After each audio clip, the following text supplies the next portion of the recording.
Bonjour, bien-aimés. La parole de Dieu est tirée du livre de Jean, chapitre 14, du verset 1er à 31 aujourd'hui. Que votre cœur ne se trouble point. Croyez en Dieu et croyez en moi. Il y a plusieurs demeures dans la maison de mon Père. Si cela n'était pas, je vous l'aurais dit, je vais vous préparer une place. Et lorsque je m'en serai allé et que je vous aurai préparé une place, je reviendrai et je vous prendrai avec moi, afin que là où je suis, vous y soyez aussi. Vous savez où je vais et vous en savez le chemin. Thomas lui dit, Seigneur, nous ne savons où tu vas. Comment pouvons-nous en savoir le chemin? Jésus lui dit, je suis le chemin, la vérité et la vie.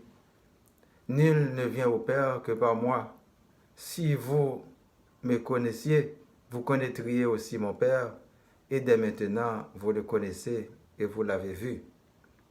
Philippe lui dit, Seigneur, montre-nous le Père, et cela nous suffit. Jésus lui dit, il y a si longtemps que je suis avec vous, et tu ne m'as pas connu, Philippe. Celui qui m'a vu a vu le Père. Comment dis-tu, montre-nous le Père? Ne crois-tu pas que je suis dans le Père et que le Père est en moi? Les paroles que je vous dis, je ne les dis pas de moi-même, et le Père qui demeure en moi, c'est lui qui fait les œuvres. Croyez-moi, je suis dans le Père et le Père est en moi. Croyez du moins à cause de ses œuvres. En vérité, je vous le dis, celui qui croit en moi fera aussi les œuvres que je fais, et il en fera de plus grandes, parce que je m'en vais au Père. Et tout ce que vous demanderez en mon nom, je le ferai afin que le Père soit glorifié dans le Fils. Si vous demandez quelque chose en mon nom, je le ferai. Si vous m'aimez, gardez mes commandements. Et moi, je prierai le Père, et il vous donnera un autre consolateur, afin qu'il demeure éternellement avec vous. L'Esprit de vérité que le monde ne peut recevoir, parce qu'il ne le voit point, et ne le connaît point. Mais vous, vous le connaissez, car il demeure avec vous, et il sera en vous. Je ne vous laisserai pas orphelin, je viendrai à vous. Encore un peu de temps et le monde ne me verra plus. Mais vous, vous me verrez car je vis et vous vivrez aussi. En ce jour-là, vous connaîtrez que je suis en mon Père, que vous êtes en moi et que je suis en vous. Celui qui a mes commandements et qui les garde, c'est celui qui m'aime et celui qui m'aime sera aimé de mon Père. Je l'aimerai et je me ferai connaître à lui. Jude non pas l'Iscariote lui dit, Seigneur, d'où vient que tu te feras connaître à nous et non au monde? Jésus lui répondit, si quelqu'un m'aime, il gardera ma parole et mon Père l'aimera. Nous viendrons à lui et nous ferons notre demeure chez lui. Celui qui ne m'aime pas ne garde point mes paroles et la parole que vous entendez n'est pas de moi, mais du Père qui m'a envoyé. Je vous ai dit ces choses pendant que je demeure avec vous. Mais le consolateur, l'Esprit Saint que le Père enverra en mon nom, vous enseignera toutes choses et vous rappellera tout ce que je vous ai dit. Je vous laisse la paix, je vous donne ma paix, je ne vous donne pas comme le monde donne, que votre cœur ne se trouble point et ne s'alarme point. Vous avez entendu que je vous ai dit, je m'en vais et je reviens vers vous. Si vous m'aimiez, vous vous réjouiriez de ce que je vais au Père, car le Père est plus grand que moi. Et maintenant, je vous ai dit ces choses avant qu'elles arrivent, afin que lorsque arriveront, vous croyez. Ou lorsqu'elles arriveront, vous croyez. Je ne parlerai plus guère avec vous, car le prince du monde vient, il n'a rien en moi. Mais afin que le monde sache que j'aime le Père et que j'agis selon l'ordre que le Père m'a donné, levez-vous, partons d'ici. Pour la prédication, que votre cœur ne se trouble point, croyez en moi et croyez en moi. Croyez en Dieu et croyez en moi. Il y a plusieurs demeures dans la maison de mon Père. Si cela n'était pas, je vous l'aurais dit, je vais vous préparer une place. Le mot demeure vient du latin demorer, signifie tarder, attendre. Le verbe, c'est demoror, qui signifie rester, résider dans un lieu, dans une adresse. Jésus nous dit qu'il y a plusieurs demeures dans la maison de son Père. donc à bien vouloir ne pas s'inquiéter. Les enfants de Dieu ont déjà une adresse pour élire domicile, pour prendre un rendez-vous auprès du Père. Notre future résidence, c'est le royaume de Dieu, à condition que nous gardions ses commandements. Que nous traitions nos prochains comme nous-mêmes. Ce n'est pas du tout pareil au royaume de ce monde où les places sont limitées. Un royaume où le roi, le président, le premier ministre limite l'accès à un petit groupe, à ses partisans très bien protégés, traités avec beaucoup d'immunité en VIP, où le gâteau est partagé à un secteur clanique, aux gens bien nantis comme dans le régime féodal. Mais un royaume où l'accès est illimité, la justice triomphera, le bonheur éternel pour tous. Les rachetés par le Sauveur auront pour mission de rendre gloire au Père avec les anges pour l'éternité, au siècle des siècles. Si vous me connaissiez, vous connaîtriez aussi mon Père, et dès maintenant, vous le connaissiez et vous l'avez vu. Philippe lui dit, Seigneur, montre-nous le Père, et cela nous suffit. Jésus lui dit, il y a si longtemps que je suis avec vous, et tu ne m'as pas connu, Philippe. Celui qui m'a vu a vu le Père. Comment dis-tu, montre-nous le Père? Ne crois-tu pas que je suis dans le Père et que le Père est en moi? Les paroles que je vous dis, je ne les dis pas de moi-même. Et le Père qui demeure en moi, c'est lui qui fait les œuvres. Philippe, l'un des 12, représente caractéristiquement beaucoup d'entre nous aujourd'hui la problématique de la foi. Malgré que Philippe était l'un des disciples de Jésus, mais un corps opaque aveugle son esprit. Il avait tout entendu, mais n'avait pas du tout compris. Et jusqu'à ce que Jésus s'était présenté à Thomas après la résurrection comme preuve tangible et indiscutable, il a mis sa main et ses doigts sur la marque des clous et les côtes de Jésus. Et vous aujourd'hui, mes bien-aimés, qui n'avez pas encore la foi,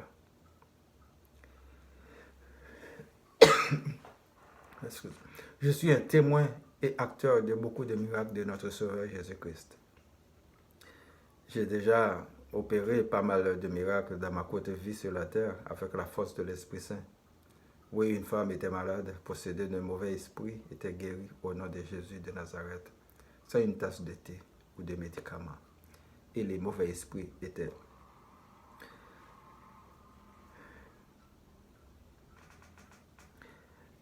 par la suite tentaient de me posséder. Et le Dieu en qui je crois m'avait envoyé l'Esprit Saint pour me délivrer. Et j'étais en train de parler en anglais dans la maison à mon réveil. Ma langue était lourde. Aujourd'hui, des témoins sont encore vivants. Béni soit l'Éternel, le Dieu Tout-Puissant, le Créateur de toutes choses.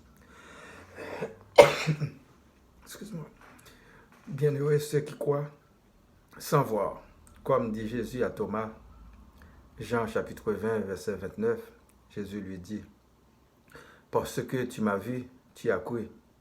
Heureux ceux qui n'ont pas vu et qui ont cru. » Très souvent, pour rejeter Jésus-Christ, on dit que des missionnaires du temps d'esclavagisme avaient une Bible dans une main et un fusil dans l'autre main. Ce n'était purement un acte politique. Cela existe encore aujourd'hui. Exemple, la domesticité dans certains pays. C'est très complexe de comprendre le phénomène ou le système colonialisme qui était la grande course à la richesse avec la complexité des puissants dirigeants de l'époque, même quand certains hommes et femmes de l'époque ne donnaient pas leur adhésion. Les gens d'affaires et les puissants rois et gouverneurs finiront par satisfaire leur gourmandise, leur avidité au détriment des plus pauvres, au détriment des esclaves. On se souvient des colons à la peau claire, mais ceux à la peau noire ne faisaient qu'un à l'époque. Il y avait des acheteurs étrangers des pays de l'Europe et des vendeurs locaux, tels que le royaume d'Aromée, le pays de la Guinée et un peu partout dans le continent africain. Si on se réfère à l'histoire sans l'hypocrisie, la traite des Noirs Parlons de justice, on ne peut pas leur donner cette faveur. Ce n'était en général qu'un crime. Point barre. Cela va mal pour le monde depuis longtemps. Sous cette expression, on désignait les esclaves venant de l'est du Ghana actuel au XVe siècle, du Togo et du Dahomey. Il avait presque tout été embarqué sur la côte de Juda, Ouida ou Ouida de nos jours, et c'est leur communauté de langue Arada qui, aux yeux des colons, faisait leur unité. Alors, notre continent africain d'origine est loin d'être innocent de nos malheurs et de nos atroces souffrances. Considérons-nous comme des diasporas et on doit vivre avec et travailler pour changer notre propre situation avec le Seigneur dans quel que soit le pays d'accueil. Croyez-moi, je suis dans le Père et le Père est en moi. Croyez du moins à cause de ses œuvres. En vérité, je vous le dis, celui qui croit en moi fera aussi les œuvres que je fais et il en fera de plus grandes parce que je m'en vais au Père. Et tout ce que vous demanderez en mon nom, je le ferai afin que le Père soit glorifié dans le Fils. Si vous demandez quelque chose en mon nom, je le ferai. Si vous m'aimez, gardez mes commandements. Et moi, je prierai le Père et il vous donnera un autre consolateur afin qu'il demeure éternellement avec vous. L'Esprit de vérité que le monde ne peut recevoir parce qu'il ne le voit point et ne le connaît point, mais vous le connaissez car il demeure avec vous et il sera en vous. Je ne vous laisserai pas orphelin, je viendrai à vous. Encore un peu de temps et le monde ne me verra plus, mais vous me verrez, car je vis et vous vivrez aussi. En ces jours-là, vous connaîtrez que je suis en mon Père, que vous êtes en moi et que je suis en vous. Mais bien aimés, la problématique en réalité, ce n'est pas de croire, mais c'est de garder les commandements de Dieu dans notre vie. Car Satan, le diable, croit aussi, mais il n'adore pas Dieu et il veut que nous fassions pareil avec lui. Et en faisant pareil à lui, nous tombons dans le piège de la désobéissance. Nous devenons le fils de Satan et l'Esprit de Dieu n'habite plus en nous. Car l'Esprit de Dieu, c'est la lumière et la vérité, ce qui nous a été promis par notre Sauveur qui nous habitera éternellement. Nous ne sommes pas orphelins comme les serviteurs du diable qui se limitent à manger et à boire par n'importe quel moyen et au bruit fort de leur âme. Je vous laisse la paix, je vous donne ma paix. Je ne vous donne pas comme le monde donne, que votre cœur ne se trouble point et ne s'alarme point, nous dit le verset 27. Êtes-vous en paix? Aujourd'hui, si nous posons cette question à quelqu'un, nous pouvons récolter un contraste de réponses. Jésus nous a laissé la paix et sa paix, mais pas comme le monde. Au royaume de Dieu, c'est la paix totale et entière. Satan, le diable, ne sera plus avec ses serviteurs. Ils seront détruits à jamais parce qu'ils suivaient le mauvais chemin, le chemin de la perdition. Et les enfants de Dieu, ils seront pour adorer le Père éternellement. Je ne parlerai plus guère avec vous, car le prince du monde vient. Il n'a rien en moi. Mais afin que le monde sache que j'aime le Père et que j'agis selon l'ordre que le Père m'a donné, levez-vous, partons d'ici. Vous aujourd'hui qui servez le Seigneur, vous serez le plus persécuté, le plus abusé, mais gardez l'espoir, la récompense sera grande au dernier jour dans le royaume de notre Père. Il faut combattre, toujours le bon combat. L'heure de la prière maintenant, nous prions pour les familles, ma famille, les membres du groupe spiritualité, les familles de messieurs et madame Adrien, René, Laguerre, Georges, Altidore, les personnes malades, spécialement ceux qui souffrent de la COVID-19 dans le monde. Les autorités, les dirigeants, le personnel de la santé, les professionnels, les chômeurs, les services d'urgence, les gens d'affaires, les orphelins, les personnes à mobilité réduite, les ennemis, les leaders religieux. Et nous prions pour la ville de Montréal, la ville de Laval, la province de Québec et le pays, le Canada et le monde entier. Que le Seigneur, dans son amour infini, puisse nous délivrer et nous comble de sa grâce. Qu'il nous accorde son pardon pour toujours. Et nous récitons notre Père, la prière par excellence qu'il nous a donnée le Sauveur. Notre Père qui es aux cieux, que ton nom soit sanctifié, que ton règne vienne, que ta volonté soit faite sur la terre comme au ciel. Donne-nous aujourd'hui notre pain de ce jour. Pardonne-nous nos offenses comme nous pardonnons aussi à ceux qui nous ont offensés. Et ne nous laisse pas entrer en tentation, mais délivre-nous du mal. Car c'est à toi qu'appartiennent le règne, la puissance et la gloire au siècle des siècles. Amen. Je vous souhaite de passer un bon dimanche et une bonne semaine dans la présence de notre Sauveur Jésus-Christ, votre serviteur Boniface Paradon. Merci beaucoup.